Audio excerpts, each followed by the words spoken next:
Have I got Mom's ticket to California? Of course not. I was trying to check in at the airport, but my ticket wasn't issued. My daughter-in-law had handled the tickets this time. So when my son checked with her, the response was unbelievable. My only son was getting married in California, and I was so excited, heading to the airport. But I never expected this kind of treatment. Ever since my son first brought her home, my daughter-in-law's attitude toward me had been prickly. I tried not to let it bother me, but this was too much. I thought she hated me and wouldn't want to come, she said so casually. What are you talking about? She's my mother. Of course she's coming. E's voice grew harsh. Don't raise your voice. I'm feeling sleepy because of jet lag, my daughter-in-law, who had arrived earlier, replied nonchalantly. I couldn't stand it anymore and asked my son to hand me the phone. Hello, what's going on? Oh, Jennifer, like I said earlier, did you plan on attending our wedding? Seriously, you're such a carefree freeloader. It's hilarious how shameless you are. I could picture Emily smirking smugly on the other end of the phone. If you want to come, why don't you swim over? And of course, there's no hotel room for you, so you'll probably have to sleep outside. With all the family and relatives there, I'm the only one not invited to the wedding. Even I had reached my limit with this. It seems Emily doesn't understand her position. I see. Got it. It looks like I need to teach Emily a lesson about the harsh realities of life, I thought. Hello everyone, my name is Jennifer. I'm a 54-year-old housewife. Since I'm good with my hands, my hobbies include gardening and handicrafts. I've lived a modest life, finding my own joys, but I used to be quite the career woman back in the day. After graduating from a local university, I was fortunate enough to land a job at a major construction company. My meticulous work and efficiency earned me a good reputation, and after 2 years in HR, I became an executive secretary. Back then, my husband Charles, who is 3 years older than me, worked in the design department of the same company. We interacted frequently because of my role in passing on information from the executives, and I developed a liking for Charles's diligent work ethic and high aspirations. Charles seemed to feel the same way about me, and our relationship quickly deepened after a company trip where we were seated next to each other on the bus. Charles said I was out of his league. I did get invited to meals by many men, but none of them really caught my interest. I thought Charles already had a girlfriend since he was quite popular among the female employees. No, not at all.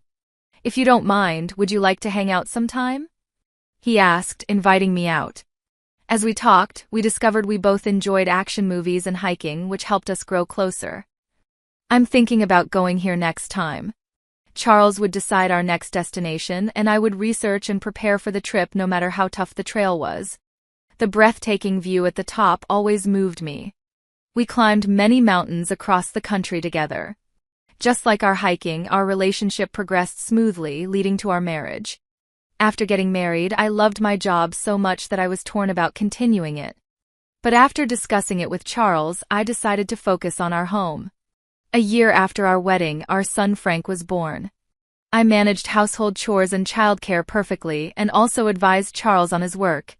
Charles said that talking to me sparked his work imagination. Being able to support Charles in this way was my joy. People around us praised my role as a supportive wife, and Charles's career thrived without neglecting our family. Despite his busy schedule, Charles made time for family and took us on trips. He often played with Frank too.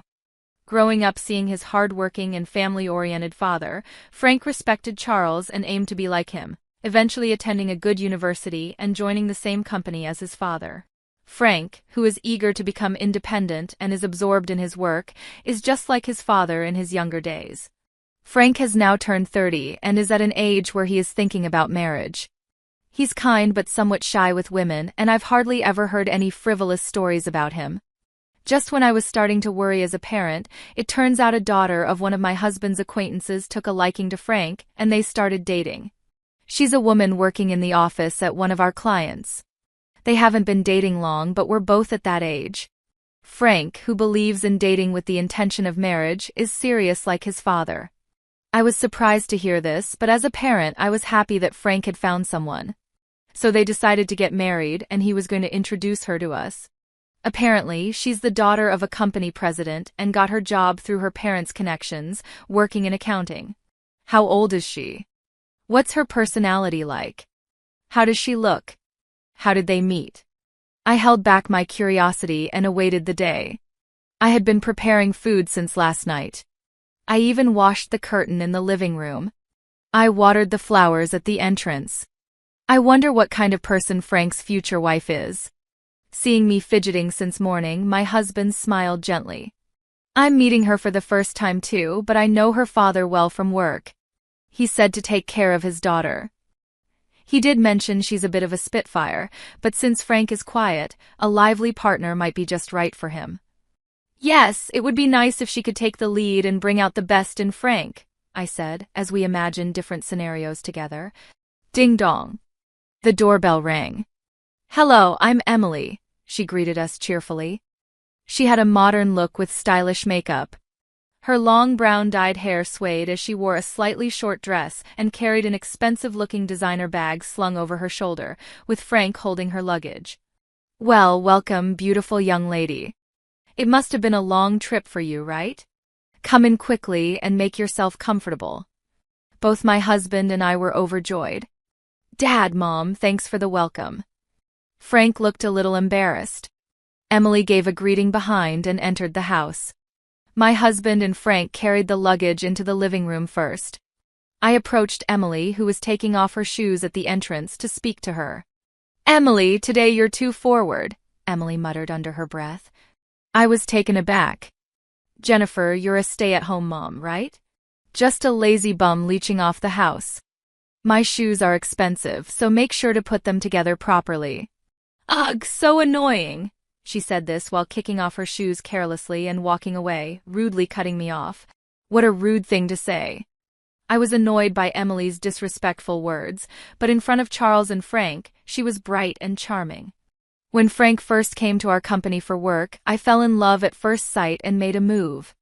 His looks are totally my type and he's so kind. Truly the best husband.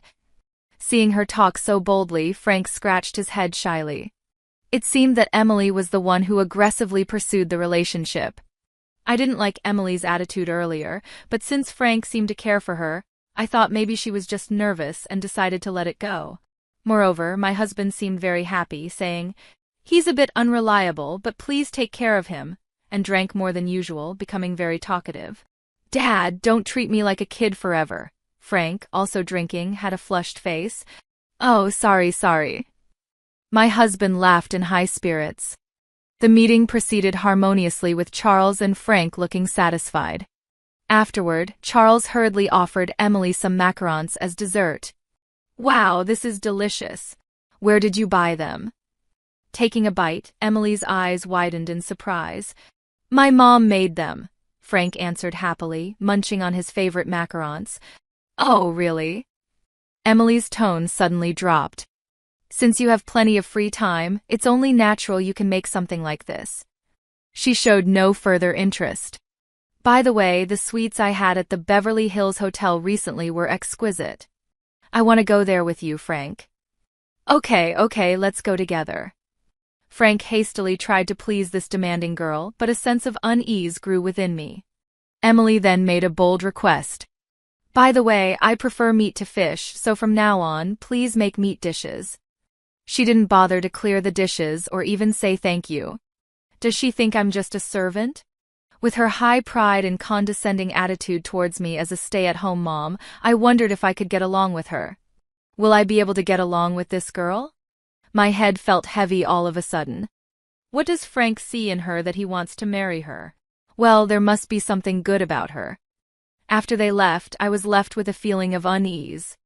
I shook my head to dispel my feelings. Despite my discomfort with Emily's attitude and my doubts about the marriage, I decided to trust Frank's choice. Frank continued to bring Emily over for meals. Meat again? I'm tired of it. I want fish, and could you make the seasoning a bit lighter? Emily had no hesitation in complaining about the food, even though she had insisted on having meat. She only ate and never showed any sign of helping out. One time she said, Jennifer, you're good at sewing, right? I hate this patchwork. It looks so tacky. Can you hem these pants for me and do my friends too? She shamelessly pushed her tasks onto me. I thought I should try to get along with her, so I reached out. Emily, how about we cook together next time? Her response was immediate. Don't joke around. Why should I have to cook?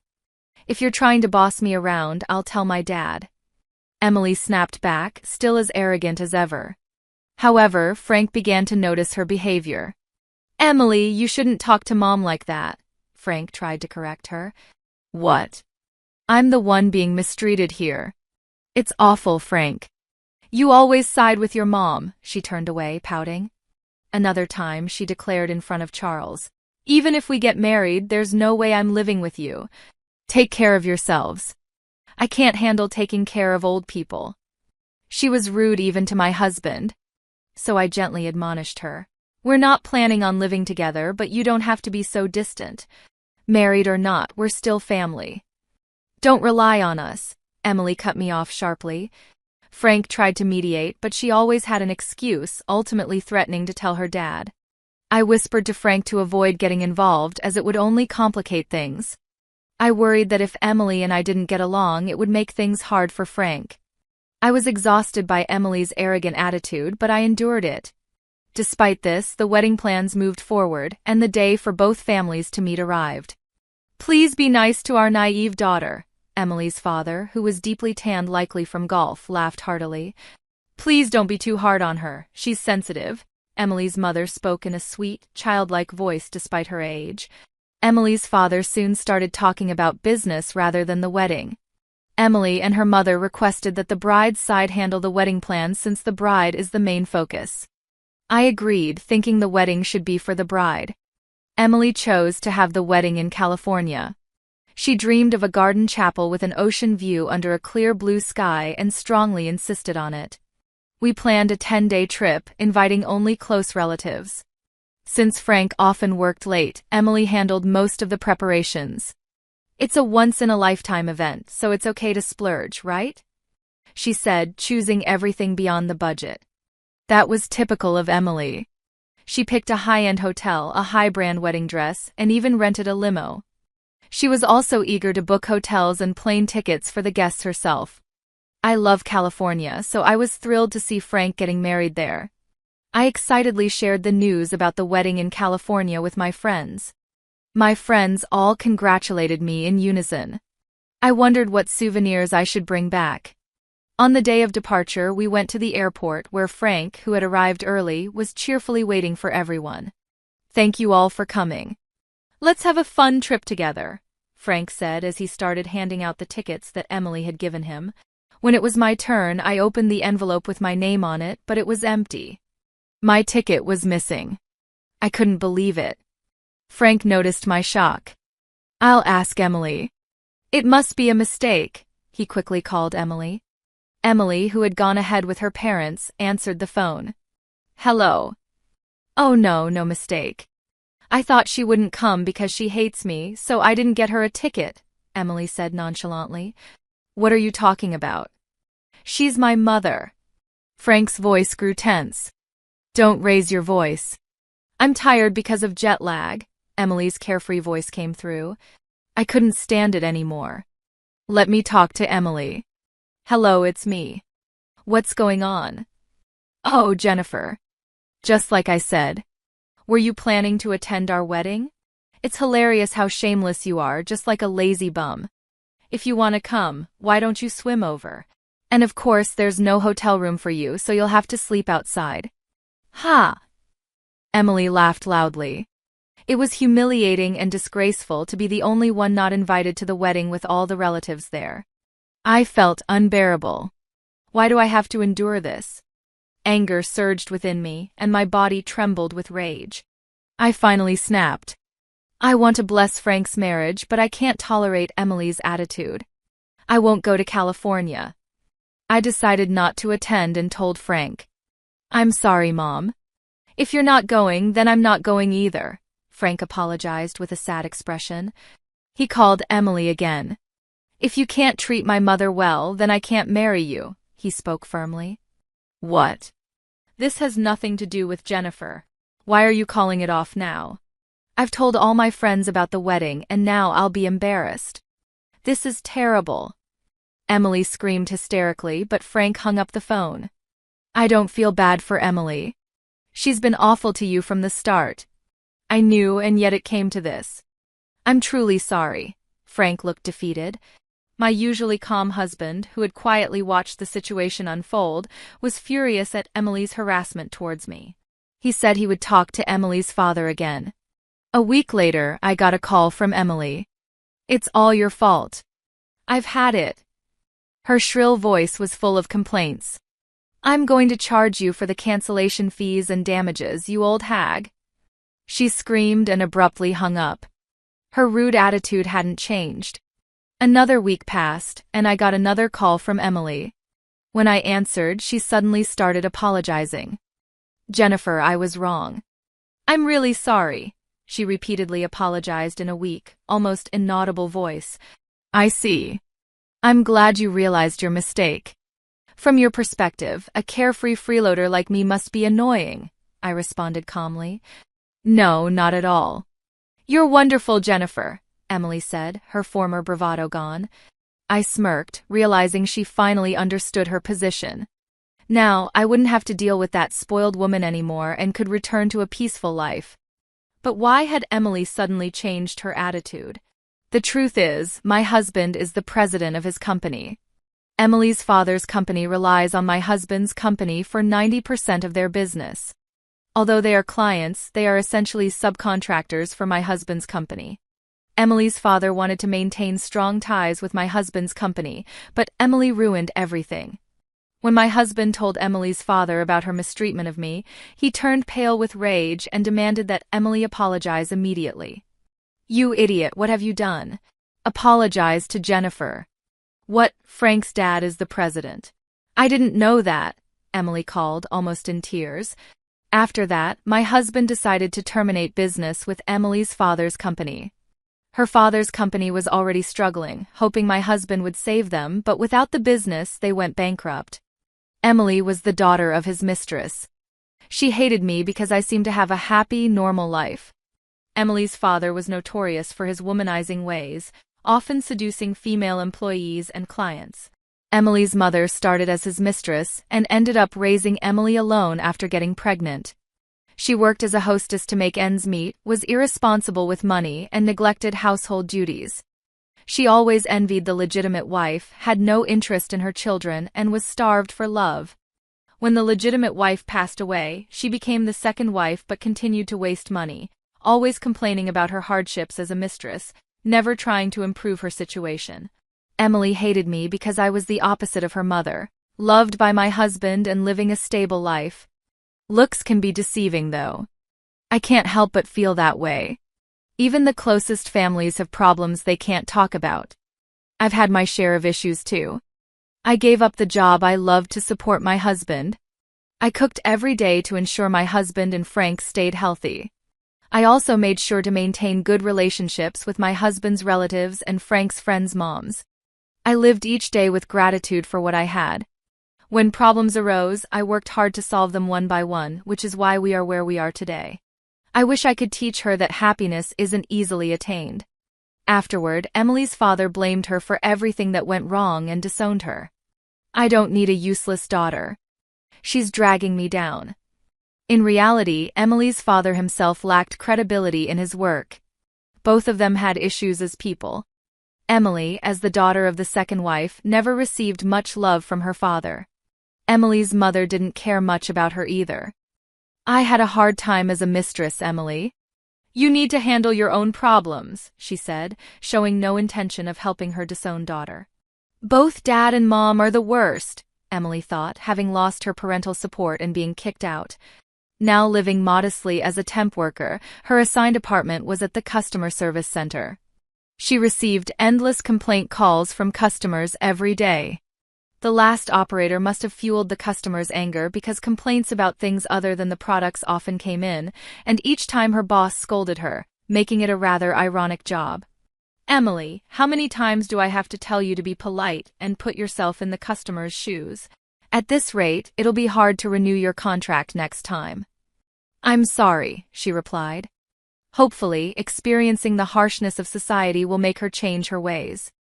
Meanwhile, Frank has sworn off dating for now and is focusing on his work. I need to improve my judgment of people first, he said, realizing there's still much to learn. He's working hard every day, being trained by my husband, who is grooming him to be the next president. I have started a new venture by opening a cafe. Both my husband and Frank were very supportive.